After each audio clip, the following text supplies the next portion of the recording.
Lagi bersama channel Katua Institut, channelnya anak FTUA, channel yang keren tentunya ya.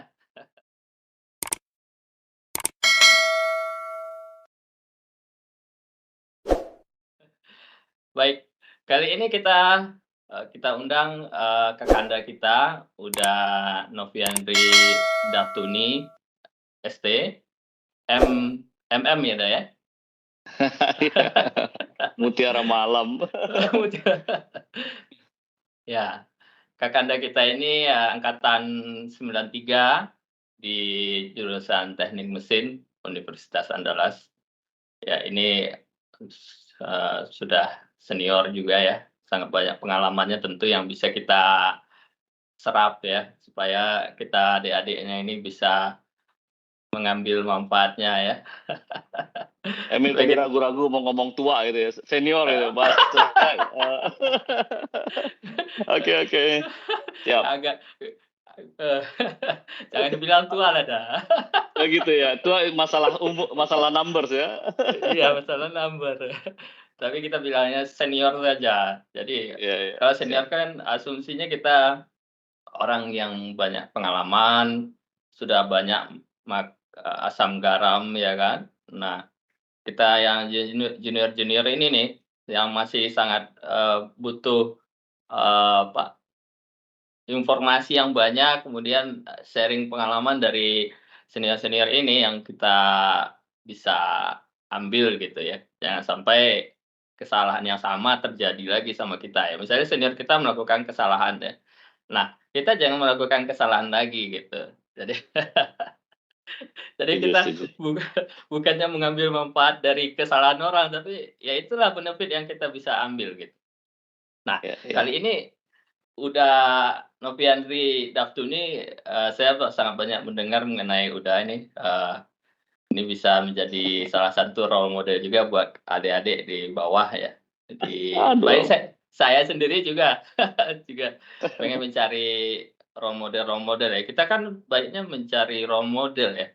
Mana sih yang kita ingin menjadi seperti apakah gitu ya. Apakah menjadi seorang pure technical expert, apakah kita mau jadi marketing engineers ya. Saya melihat banyak juga orang-orang insinyur yang menjadi pimpinan di perusahaan, CEO-CEO itu banyak sekali insinyur gitu, yang background-nya sarjana teknik. Baik, saya nggak mau panjang lebar lah, ini malah saya yang sok ngajarin kan. Enggak. Enggak. Oke dah oke dah, sebelum ini kita, lebih serius, tapi santai, kita minta udah memperkenalkan diri dulu supaya adik-adik semua dan kawan-kawan juga bisa kenal lebih dalam gitu. Silakan udah. Ya, makasih Emil. Pertama saya mau ngucapin makasih nih, Mil. Makasih, nggak tahu nih saya orang yang tepat atau enggak gitu ya, tapi paling enggak kita menjalin silaturahmi lah, Iya ngobrol-ngobrol. iya, heeh. Saya tuh Noviandi Daftuni, teknik mesin angkatan 93. Mesin angkatan 93, kalau ditanya lulusnya itu udah nggak ada kebanggaan. Bersyukur iya gitu, lulus tahun 99, 6 tahun Oh, ya. iya iya Nah, iya iya. iya, Heeh, 6 tahun, terus padang tembak langsung merantau ke Jakarta ya, karena kan kita iya. lulus juga pada, masa-masa, eee, Krisis ya? krisis ekonomi ya, Iya benar. Jadi 98, reformasi, terus krisis, nggak tahu mau gimana, yang penting berangkat dulu aja gitu ya. mhm. Berangkat dulu, terus sok-sokan merantau naik kapal gitu, biar dapat ininya, biar dapat, apa, Kayak kayak kayak zaman dulu gitu loh, Mel. kayak apa namanya, kayak, sengsara membawa nikmat ya dah. Itu iya, secara Pak. Jadi kan kalau dulu kan kita dengar-dengar orang tua, kakek, nenek Iya gitu iya kan ya, kalau mau ke Jakarta butuh seminggu, kalau mau naik haji, naik kapal bisa 40 hari. Jadi iya, heeh, karena keterbatasan, satu dan lain hal gitu, jadi berangkat, iya, heeh, mengawali karir di Jakarta mungkin saya 4 setahun di manajemen trainee di perusahaan lokal, terus join di, company di, yang, sebenarnya engineering banget. Sebenarnya engineering banget. Jadi, company yang, fokus di distribution, installation untuk, central air conditioner. Jadi, chiller, building, dan lain sebagainya. Oke, terus 10 tahun. Saya tuh nggak suka pindah-pindah sih Mil orangnya. Jadi 10 Heeh. tahun, jadi dari pertama kali kerja tahun dua 2000, terus alhamdulillah di 2006 saya dipercaya jadi Sales Operation Director di situ. Heeh. Terus di 2010 pindah ke Korean company, electronic business. 5 tahun di situ dan sekarang saya di perusahaan Spanish company, perusahaan Spanyol yang fokus di water for leisure and sport. Jadi misal kayak kolam renang, water park, fountain dan lain sebagainya. Saya sudah 8 tahun, hampir 8 tahun dan sekarang jadi koordinator tim support di perusahaan ini, managing director di sini sampai sekarang. Nah, itu. Iya, iya, Jadi iya, iya. kurang lebih gitu Mil, perkenalan singkatnya. Ini santai Iya, sambil iya. minum nggak apa-apa ya? Iya, iya, iya dah, nggak apa-apa dah. Saya juga nyiapin minum kok, Pak, dah. Supaya nggak kering kerongkongan kalau ngobrol-ngobrol ini perlu minum nih. Iya, iya. Iya, iya. Iya, siap. Oke, ini terima kasih udah memperkenalkan diri. Ini tadi, saya tahun 99 dah masuk dah, angkatan 99. Jadi masuk ke kampus, jurusan Teknik Mesin angkatan 99 masa krisis. Ini saya mikir nih udah, saya masuk kuliah nanti apa nggak nambah pengangguran nanti? Ini banyak orang pecatin saya dengar berita kan. Di berita itu banyak orang dipecat, banyak orang orang jatuh miskin. Terus saya masuk kuliah, nanti saya selesai kuliah nambah pengangguran deh. Iya, Mikirnya iya, iya, iya. seperti itu kan. Tapi masih di kampus yang di Air Tawar ya? Iya, 1 tahun di Air Tawar. Kemudian tahun 2000 kita sudah pindah ke Andalas. Waktu itu di Limau Manis itu masih gersang ya, jadi, belum ada, tumbuhan pohon-pohon belum rindang ya. Jadi kondisinya seperti itu, kayak di gurun pasir gitu, coklat aja tanahnya gitu kan. Eee, oke. Jadi saya mikir udah, jadi ketika udah dulu kan waktu selesai kuliah tahun 99 pasti, tantangannya sangat besar ya, masa krisis ya, banyak pengangguran. Lah terus kita selesai kuliah, terus nyari kerja, apa mungkin gitu kan pikiran di benak kita begitu, orang udah kerja aja tuh udah dipecatin ya. Nah itulah challenge-nya dari, sarjana teknik, apalagi kita dari Padang gitu kan, banyak saingannya di Jawa situ yang kampus-kampus terkenal. Yang dulu tuh lain masalahnya, dan sekarang lain lagi masalahnya dah. Mungkin, sekarang itu masalahnya kita udah masuk dunia AI gitu ya, dunia IT ya. Semua sudah banyak digantikan oleh mesin-mesin, AI ini, pekerjaan-pekerjaan gitu ya. Nah, kalau udah balik ke fresh graduate ya, misalnya udah lulus di tahun sekarang udah, tahun 2023. Kira-kira apa yang akan udah lakukan gitu? Nah, kita memposisikan diri kita pada fresh graduate yang sekarang nih, kira-kira apa nih? Ini keren. Ini pertanyaan pertama harusnya di kesimpulan di akhir ya, tapi bagus. Oke.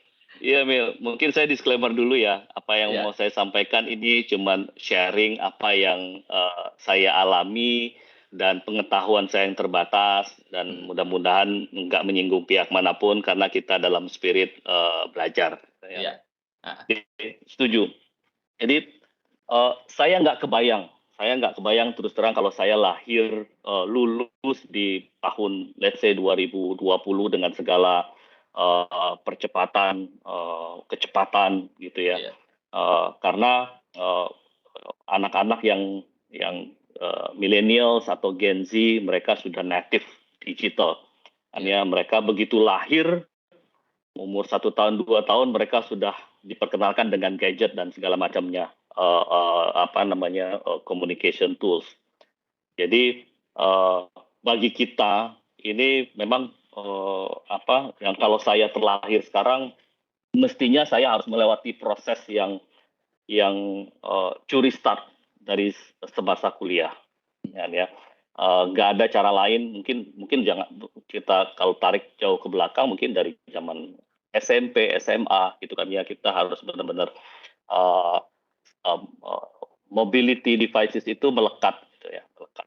Uh, dan sekarang belajar yang konvensional itu menurut saya udah sedikit ditinggalkan gitu kan ya. Maka malah banyak orang belajar dengan ini network saya nggak bagus nih, tapi kedengeran nggak? Kedengaran, jelas. Kedengeran ya? Ya. Ya. Jadi kalau kalau ditarik sekitar 30 tahun yang lalu atau 25 tahun yang lalu saya lulus, ya pada saat itu ya sangat-sangat tradisional gitu. Kita bahkan Jobstreet kayaknya belum ada deh. Ya. Dulu masih ada Karir.com, platform pencari kerja yang pertama itu Karir.com, dan itu kita terimanya newsletter, jadi nggak ada aplikasi yang mobile dan lain sebagainya. Jadi yang kita lakukan ya cuman melamar dengan sebanyak-banyaknya gitu kan ya.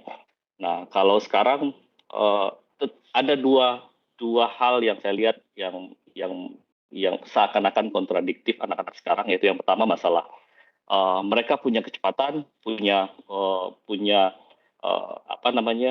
naluri untuk mencari segala sesuatu melalui media digital lebih cepat.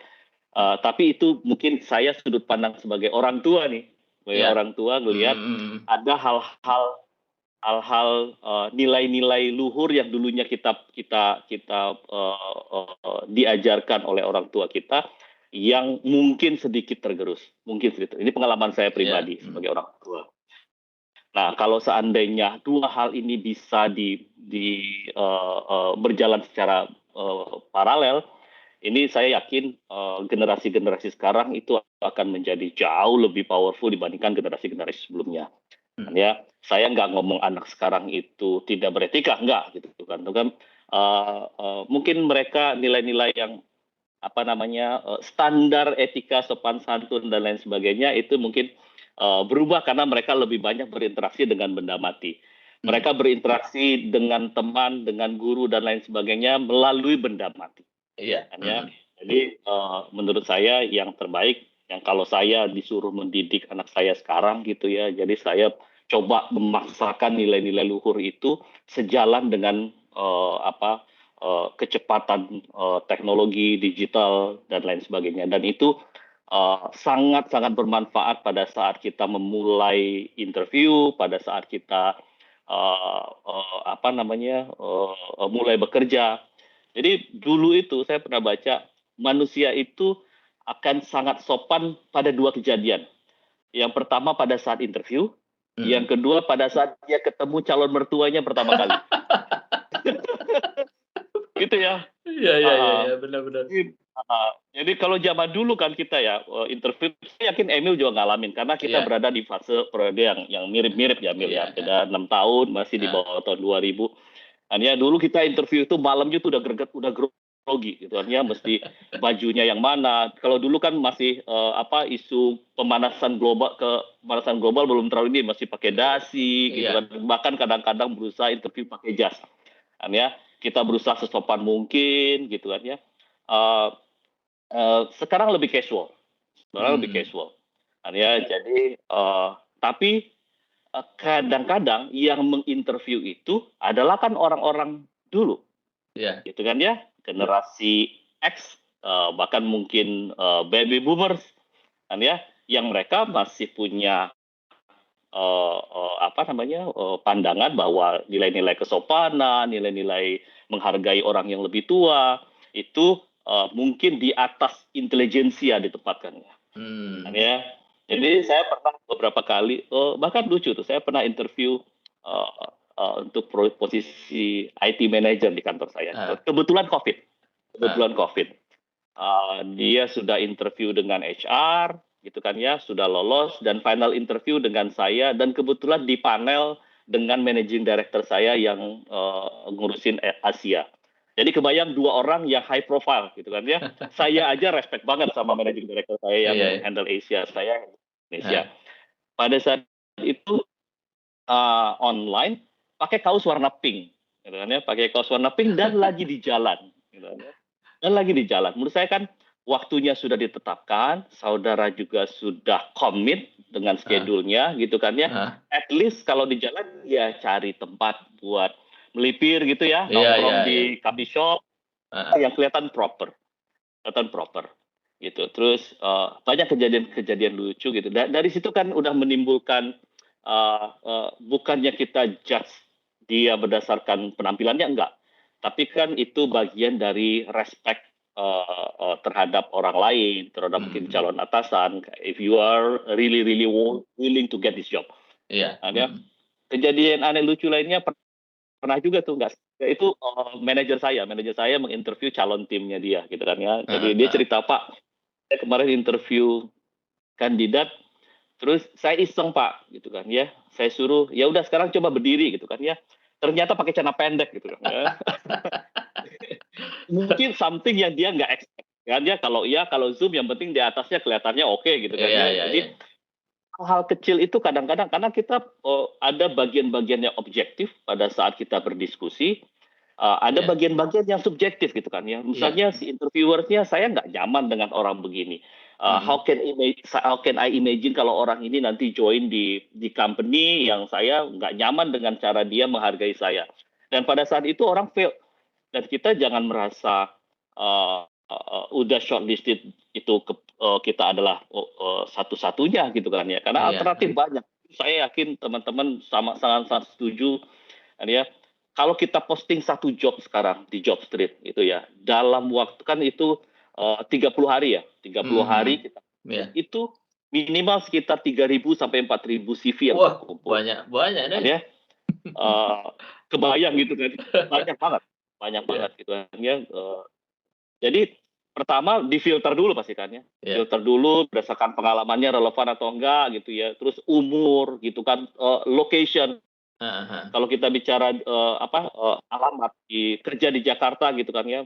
Kadang-kadang kamu tinggal di Bogor, kantor kita di misalnya di Jakarta Selatan gitu kan ya berapa lama? Oh enggak Pak gitu kan ya. Tapi banyak hal-hal yang sifatnya non teknis itu bahkan itu menjadi menjadi kendala yang utama nantinya pada iya saat iya mulai iya, bekerja mhm gitu kan ya. mhm, heeh. Jadi kebayang filternya mulai dari hal-hal yang di luar imajinasi kita kan. Kita mikir kan Iya, saya mungkin engineer, saya lulus dengan IPK 3, something gitu kan ya, saya punya prestasi ini dan itu, tapi dalam rekrutmen itu bahkan filter awalnya itu mungkin kita ngerasa loh apa salahnya saya tinggal jauh, apa salahnya saya apa namanya hal-hal yang sifatnya kita nggak kepikiran non teknis tadi gitu ya. Saya iya iya interview iya, dengan mhm mhm. apa namanya saya pakai kaos dan lain sebagainya.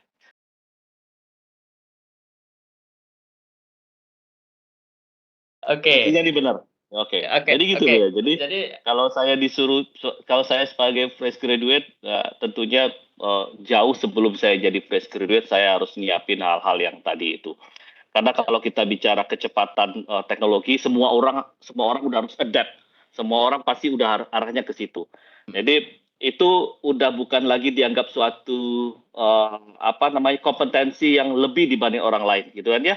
iya, Semua orang terkoneksi dengan internet, semua orang main sosial media, gitu kan ya. Jadi menurut mhm, saya itu udah jadi suatu hal yang basic. heeh, Nah, mungkin yang perlu diimprove adalah jangan lupa kalau kita punya nilai-nilai luhur, hanya nilai standar-standar moral, etika, cara berinteraksi dengan orang lain, apalagi mungkin Padang ya, yang sangat syarat dengan adat istiadat. Nah, iya itu menurut saya, kalau saya pribadi, saya ngerasa itu akan sangat-sangat membantu buat iya. teman-teman. Ya. Keren sekali ini saran dari Uda ya. Jadi yang saya tangkap tadi, memang di dunia digitalisasi sekarang ini, apalagi dunia AI sekarang ya, sekarang kita udah nggak asing lagi dengan dunia AI ini ya, dan dunia digital ini nggak asing medsos ya, WhatsApp, LinkedIn, Facebook, Twitter, dan lain-lain sebagainya itu memang udah, menjadi standar baru gitu kan.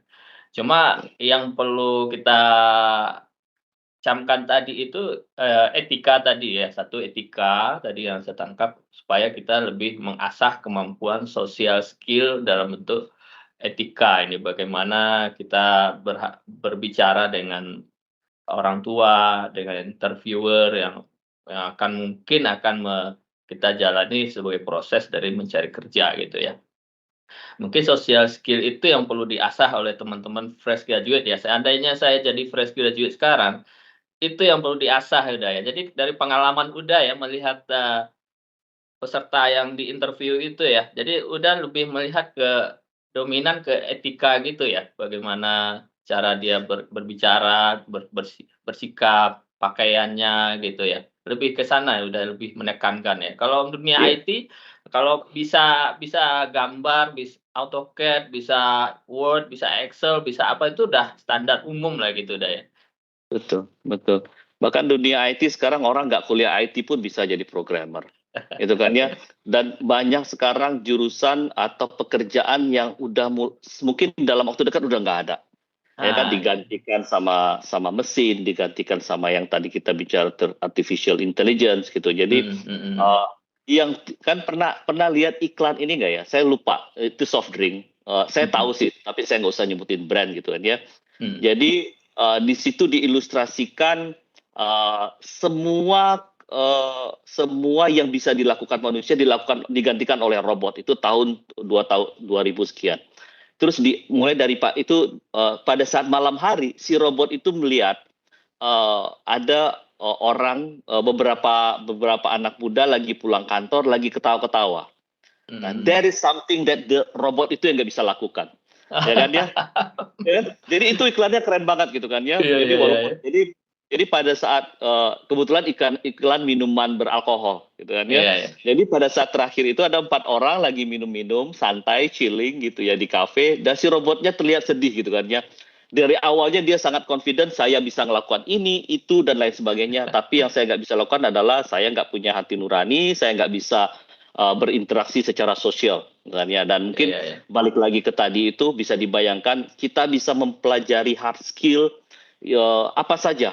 Ada di satu satu company company itu kita merekrut ngasih kesempatan ke 30 orang calon programmer kan untuk ikutan training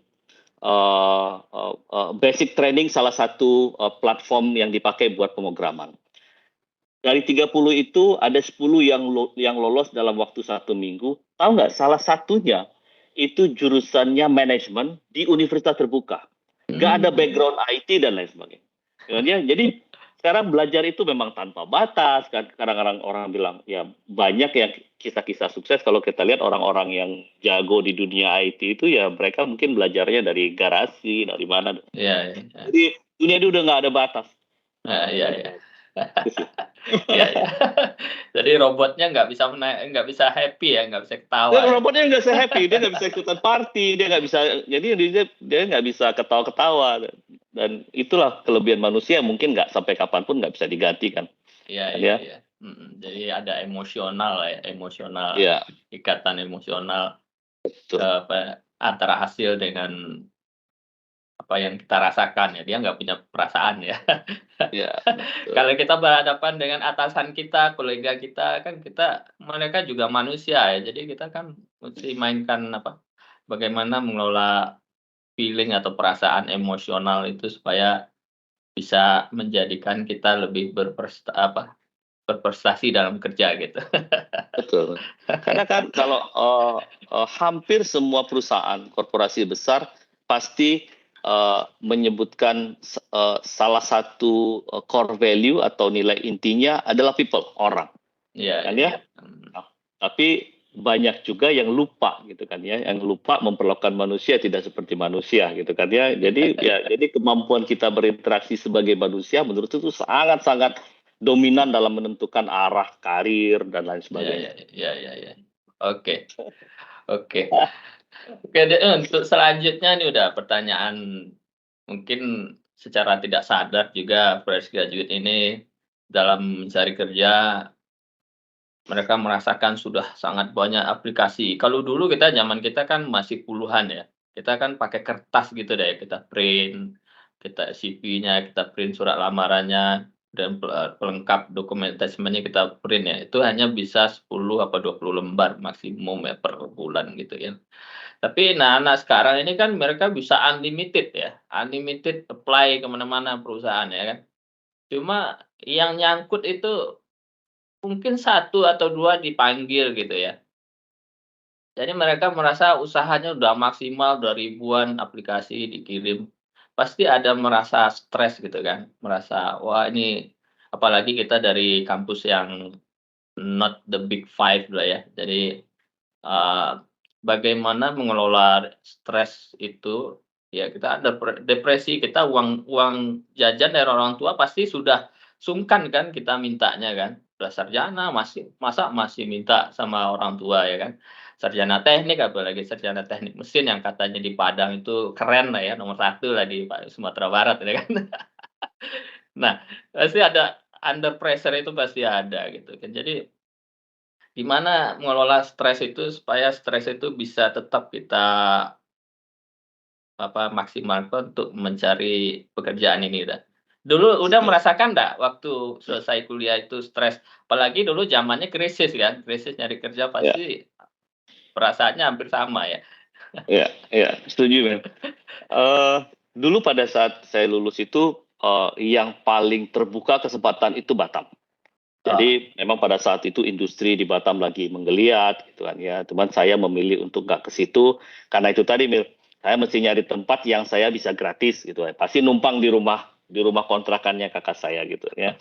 Dan begitu sampai gitu, begitu melihat dinamika yang terjadi terus ngobrol, itu benar-benar kebanggaan kita yang tadi Emil sampaikan, kita kuliah dulu di teknik mesin gitu kan ya, sangat merasa superior gitu kan ya di areanya kita, itu runtuh pada hari pertama kedua saya itu.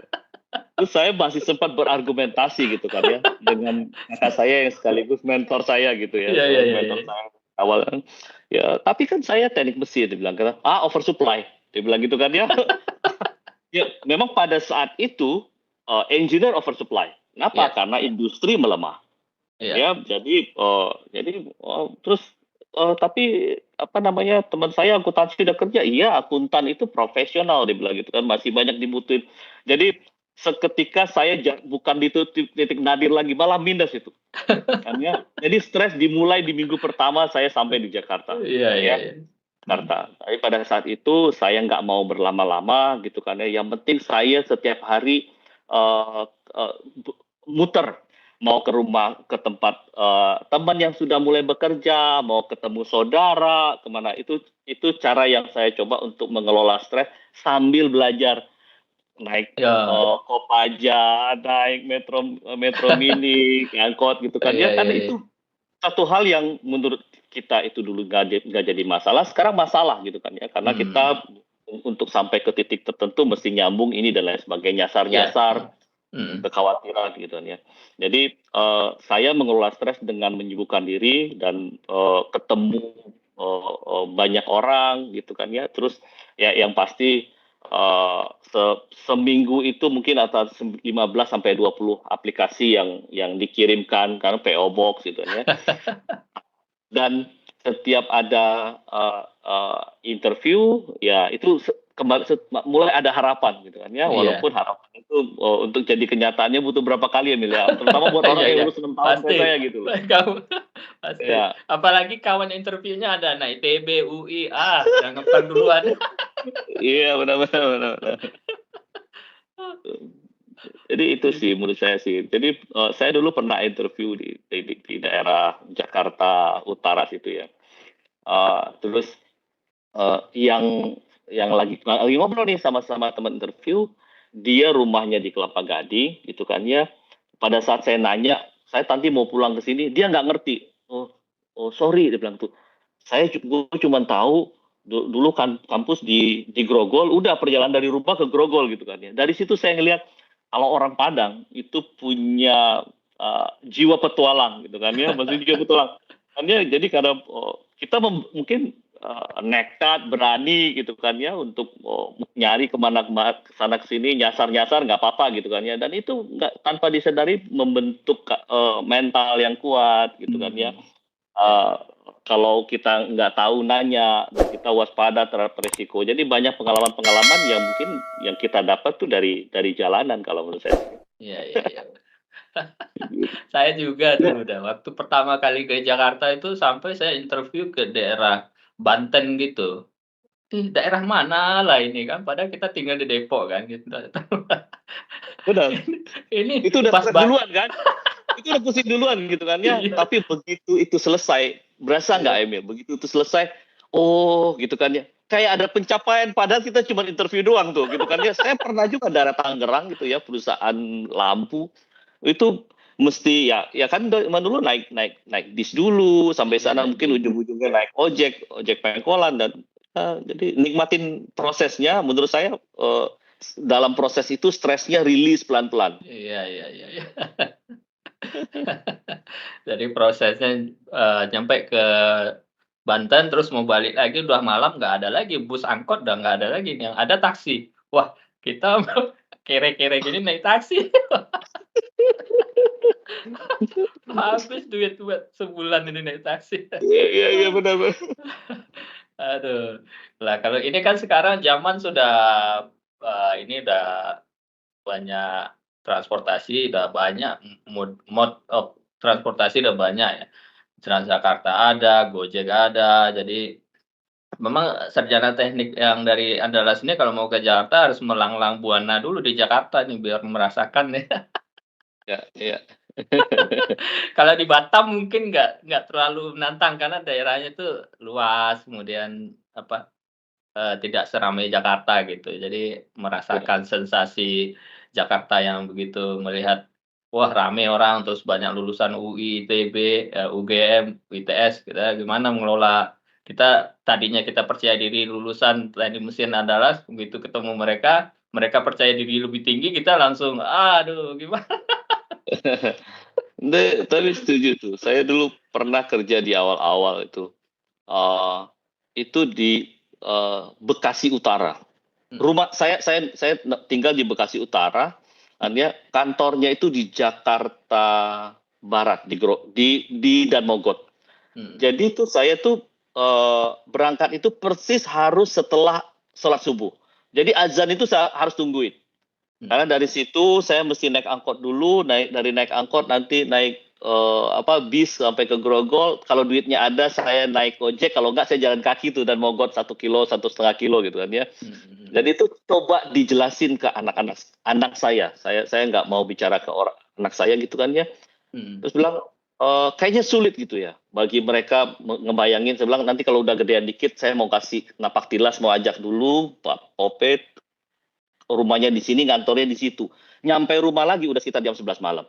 Kan ya. Dan proses itu yang awalnya mungkin menderita gitu kan. Tapi Mhm mungkin kita dibentuk mungkin mental dan lain sebagainya dari proses itu. Sampai mhm. ngobrol, kayaknya dia punya punya kamar yang ada kamar mandi di dalam setelah menikah 1 tahun. Enggak setelah menikah loh, setelah 1 tahun menikah saya bilang gitu kan ya. Iya. Kayaknya punya kamar yang ada AC-nya itu setelah kerja dan itu pun numpang. Saya bilang gitu kan, ya anak-anak sekarang gitu kan ya bisa aja lagi di jalan telepon mbaknya, mbak tolong nyalain dulu AC-nya gitu kan ya. Sampai daerah nyamannya itu benar-benar dijaga sedemikian rupa gitu kan ya. Dan menurut saya mungkin kita beruntung. Saya Emil beruntung gitu kan yang Iya. ngalamin hal yang kejadian lucu-lucu tadi kan ya, sampai di Tangerang udah malam taksi nggak ada, duit gue bisa habis duit sebulan gitu kan ya. Sekarang itu berasa kayak nikmat yang dulunya mungkin kita nggak sadari. Iya iya iya. Iya. Oke oke, next, untuk pertanyaan berikutnya nih dah, ya.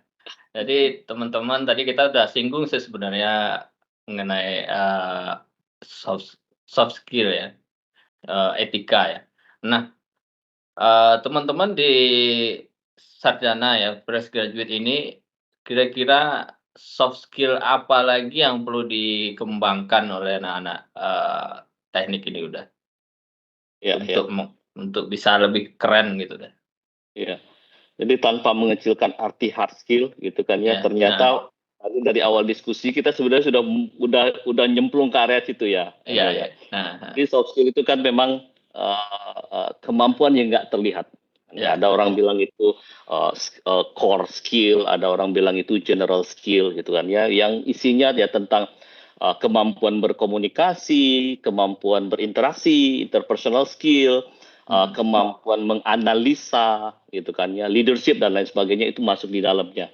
Dan sangat berbeda dibandingkan hard skill dengan kemampuan yang lebih mudah untuk diukur, di measure.